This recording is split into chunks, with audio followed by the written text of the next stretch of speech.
IPM lab. IPM is going to stand for Integrated Pest Management. So let me ask you a question. What are some examples of pests? Aphids. Bingo. You want to know something gross about aphids? They're disgusting. They are. Did you know they give live birth? And did you know they're born with babies already inside of them? Yeah. Like little Russian nesting dolls. So that's why there's so many aphids all over the place, because the second they're born, they're already giving birth to more aphids. Which is why pest management is very important. Now, a pest can be anything in an environment you don't want it in. So a pest can be a lot of weeds, a lot of insects, but a pest could even be something like a tomato. Because if you have a tomato vine in your garden, you don't want it there, it can be considered a pest. So there's 3 different ways we go about managing those pests. The first is going to be any cultural or mechanical practices. Those are going to be any of your man-made objects or actions that are going to keep those pests at bay. Second is always the last resort, and those are your chemical practices. So your pesticides, soft horticulture soaps and oils. Now here at the land, we'll use soft horticulture oil like rosemary oil, only as a last resort though, because we're really going to focus on that third variation and those.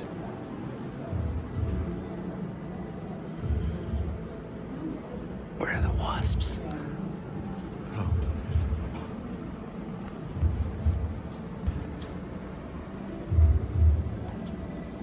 Now you can feel free to keep looking at the bugs, but over on the TV to my right, this is going to be a video of our leaf miner fly female.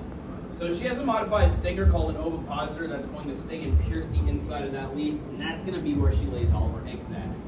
Now think about that leaf like a peanut butter and jelly sandwich. Top and the bottom layer, that's the bread. The inside where all that sap is, that's the peanut butter and jelly.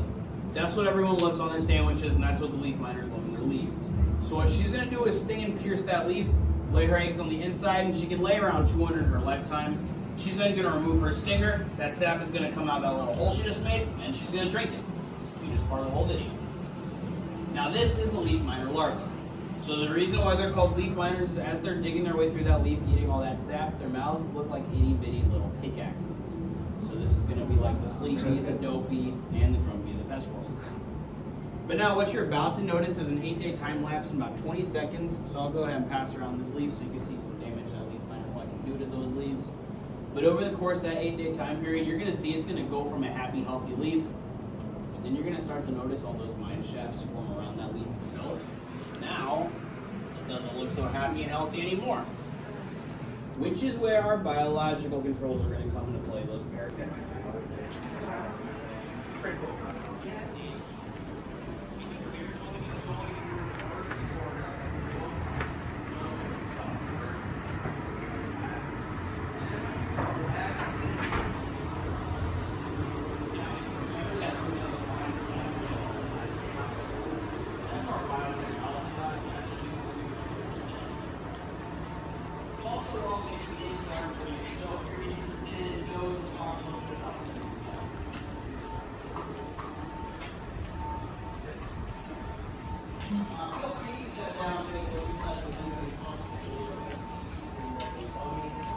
This is going to show you the process that we go about making all of those mini gardens.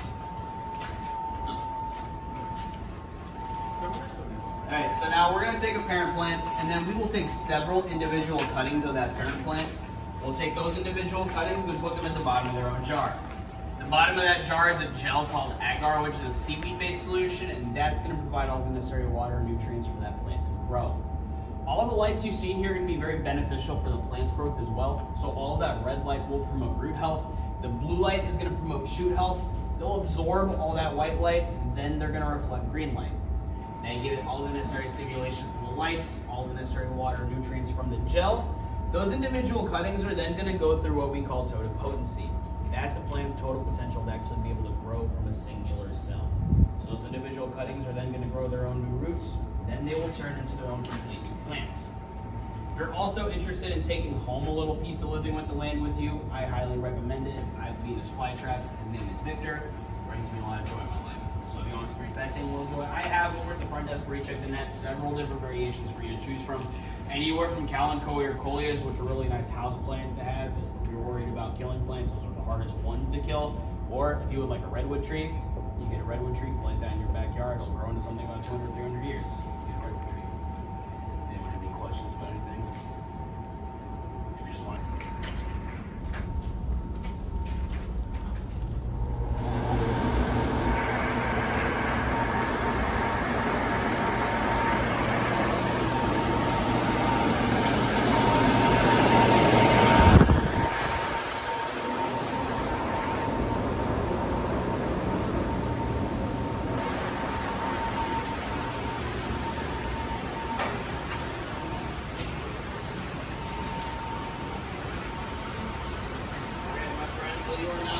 to show you're the celebrities living with the land. So at any point in time, whenever there's a boat full of people, if you want to wave to the boat full of people, you feel free to wave to the boat full of people.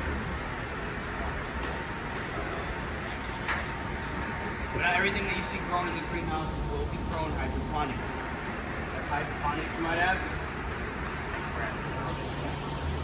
So plants are going to need 5 main things to grow, and I use an acronym called HONS to help me remember what those 5 things are. So what does the L stand for? Air. Air. W. Water. N. And nitrogen or nutrients, and then S. Supplements? What was that? Perfect. Take everything you know about plants right now and throw that out the window. Because hydroponics can actually growing plants in soilless mediums. Because if you take a look at the Brussels sprouts and the kale right over here, do you see that growing in any soil? No, but that's still a happy, healthy plant. That S is going to stand for something a lot of humans need also, and that's called supports. That metal rod is their support. When you give that plant those 5 conditions, they can grow in any environment you put them. So they have the light, they have air, they have that support, and then the water and the nutrients mix together. So in the next greenhouse, we have 2 tanks that are made up of several different elements. We take those 2 tanks, mix them together to make that nutrient solution. Then we'll take that nutrient solution, mix it with the water, and then we'll send it throughout every system in the greenhouse. Now we're also going to give the plants several other forms of soilless media to kind of give them that support that they need. I'll pass around some on. These column pots behind me, the media we use here is called aqua. It's volcanic rock that's spun very quickly, just like cotton candy. And then behind you in those vertical buckets, those buckets are made out of expanded polystyrene, and the media we use in there is called perlite, which is also another volcanic rock, except this time it's heated up and then popped just like popcorn. Now, perlite is also what's commonly found in fine soils. It's going to be called absorb a lot of that moisture. These buckets are all rich in this. So what we do is we actually take that top bucket and completely fill that up with water and all that with science. Now, Stanley's going to do this for a number of reasons. One, he's going to react to people that Stanley doesn't want to be eaten by anything. So if something were to brush up alongside Stanley's leaves, it's going to close up. Now he's going to look at that side. Stanley is also going to react to the wind. So if you think about tornadoes and hurricanes, think of the trees about the ground, but the yards in the other direction. Stanley doesn't want to go anywhere. He's perfectly happy where he's at right now. So, blow on.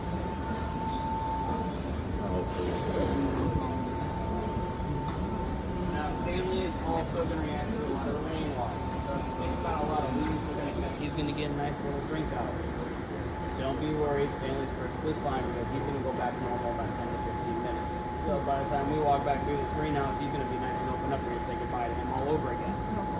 But now the reason he's also our pet is because I've just taken the S off the pet. Nice! And this was grown here.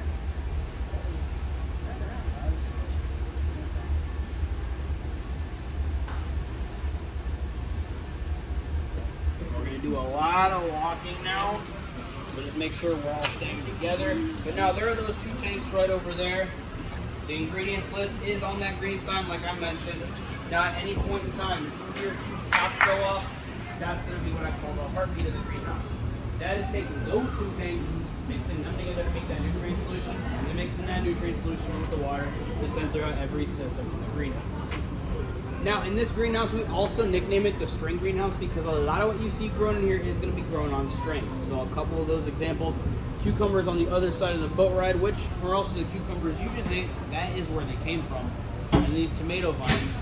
Now you're going to see all of that string is going to promote vertical growth because all of that vertical growth is going to help have a large amount of those crops grown in such a small compact space. So that's how you're able to get a large amount of these crops grown so closely together is because of all that string vertical growth. Now when it comes to tomatoes in general, tomatoes are going to be the fun thing to talk about because if you look at the top of the vine, you'll see those flowers. That is going to be where the tomatoes start to grow from. And then about like halfway, you're going to see that they're ripe, or they're not ripe yet, not ready to harvest. Now the higher up they get, that's going to be about where they would start to be ready to harvest. The only problem with that is it's not very beneficial for someone who's vertically challenged like I am to harvest those tomatoes. So when it comes to tomato vines themselves, this is going to be what we call our leaner and lower system because what we do is we take these tomato vines, we're going to lean them on top of each other because then that's going to allow the fruits to produce lower to the ground. It's also going to be very beneficial in having a large amount of those tomatoes grown in such a small, compact space. Now over to the right-hand side, you're going to see some of these examples of microgreens. Microgreens are going to be used in garnish in a lot of chefs' dishes, chefs' oil foods, paired with different variations of microgreens. They've got a lot of flavors. Now different chefs will specifically request that we grow different microgreens for them because they're going to want to experiment with different variations. See what's going to really make their dish. But now when it also comes that straight, not only is it going to be very beneficial in having a large amount of this crop, it can also be very creative because we're like sweet potatoes. You ever heard of a sweet potato tree before? No, it's because they don't exist. We wanted to make a sweet potato tree anyway. So we just took some of those vines, wrapped string around the vines, dived into the top of this trellis, put those vines inside some pots, and now we have sweet potatoes that are hanging from the top of this trellis, almost like a sweet potato tree. You like that, a sweet potato tree?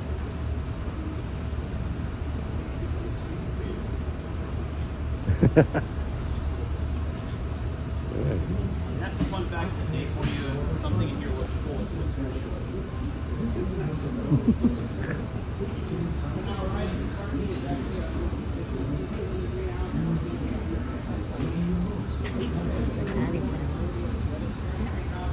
everybody wants to gather around this space right here so everyone can take a look at these panels. I'm going to show you how this process actually works. But our nutrient solution is very acidic. It's going to be about a pH of 5. That acidity is going to promote rapid growth and development for all of the crops and ingredients. The entire ability crop like onions, tomatoes, basil, dill, cucumbers, eggplants grow very quickly, very efficiently is the acidity from that nutrient solution. Now this is specifically what we're going to do for the lettuce, so I'll go ahead and show you how this process actually works. Now every single one of these panels you see right here is going to have a square cut out of it. Inside that square there's going to be a cube of rock wool, and then inside that rock wool there's going to be a head of lettuce. Now we're always also constantly pumping water with that nutrient solution into every single one of these panels. Now we're going to go over this hose right here, pull it out. You can see that there's a nice constant dose of water with that nutrient solution being pumped into every single one of these panels. Drop it. But now every Tuesday morning we're going to harvest a different set of panels. So this upcoming Tuesday, the set that's right next to us by the water, that's going to be harvested. Then we're going to harvest the set that looks like it says Epcot a week after that. Harvest the set directly behind me in 2 weeks. Harvest the set underneath Epcot in 3 weeks, and then repeat the cycle and month back over the set that gets to the water. Now we harvest around 500 heads of lettuce a week, 2,000 heads of lettuce a month. So because of our nutrient solution, that's really what's allowing us to pump that goes out very quickly. Very efficiently, is the acidity from that nutrient solution. Does it get light outside at the daylight hours right over here? That's exactly what they look like. Now, these long-handled dipper gourds are purely ornamental because if we were going to harvest them for consumption, they would be about 3/4 of the size they are right now. The longer they get, the more inedible they become. The reason we have just let them grow this long is because They look cool. Rose bushes, these rose bushes do not have to grow long enough for what we're trying to do.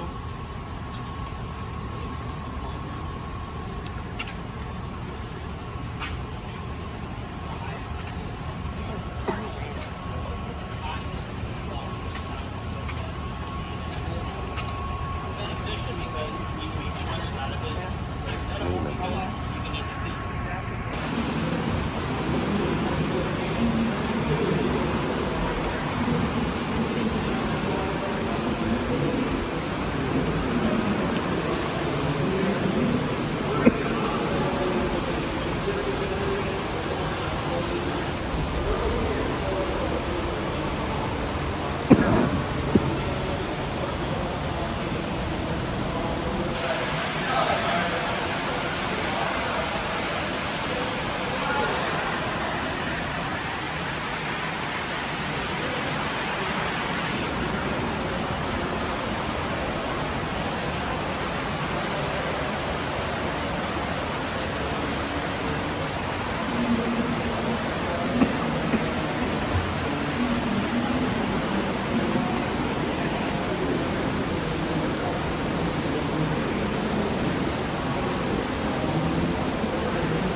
5 most expensive spices.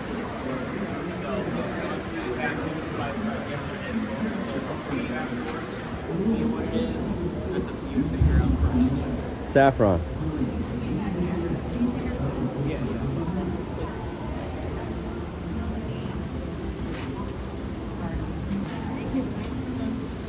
Oh, all right.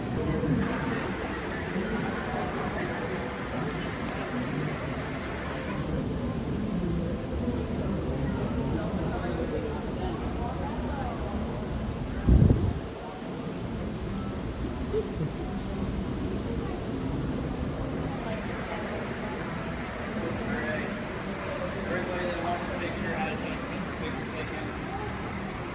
Everybody that wants to do this,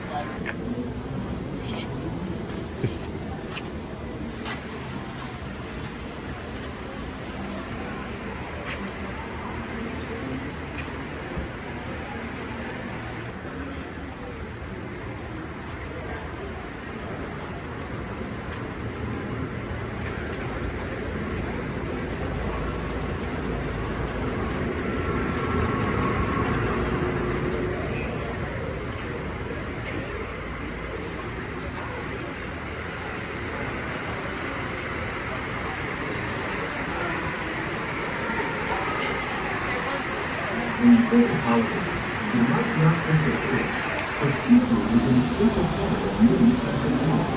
In parts of Southern Europe, many Americans have been considered to celebrate the holiday. Celebrate seafood.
Yes. Up.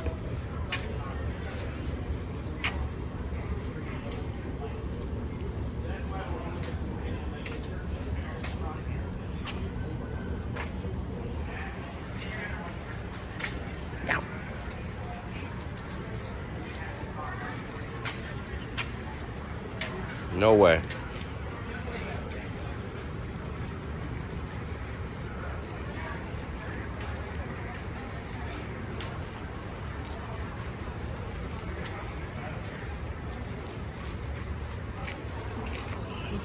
Thank you.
Thank you. How to do everything that I just mentioned, like building your own hydroponic protein.